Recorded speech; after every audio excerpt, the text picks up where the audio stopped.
জন্মাষ্টমীর দিন সন্ধেবেলা গেছিলাম জেঠুর বাড়িতে। দিদি এবছর করবে গোপু সোনার জন্মদিন পালন, সেজন্য চলে গেছিলাম। প্রথমে তো সুন্দর করে ওকে চান করানো হয়ে গেল, তারপরে ওর নতুন জামা ওকে পরানো হচ্ছে। জন্মদিন বলে কথা, নতুন জামা তো অবশ্যই লাগবে।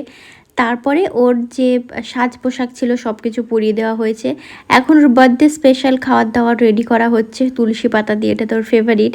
আর এখানে আমার বৌদি, দাদার মেয়ে, আমি সবাই আছি। আমি সবে মাত্র দিদির কাছ থেকে ফিরলাম, সেজন্য আমার এরকম অবস্থা, আমাকে ইগনোর করো। আর এই পুচকিটাকে দেখো, আমাদের ছোট্ট গপু, আমার দাদার ছেলে, তো ছোটো বৌদির ছেলে।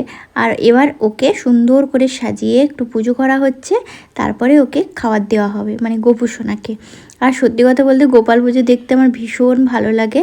আর দিদি খুব মন ভরে পুজো করছিল, একদম মনের মতো করে, নিজের মতো করে পুজো করছিল। আর এটাই আমার বেশ ভালো লাগে। আর এখানে হয়ে গেছে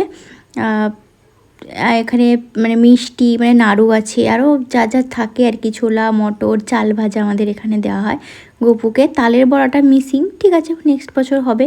আর দিদি কী যে গল্প করে যাচ্ছে ওর সাথে। তারপরে প্রসাদ নিয়ে বাড়ি চলে এলাম। খুব ভালো খেতে হয়েছিল প্রসাদগুলো সত্যি।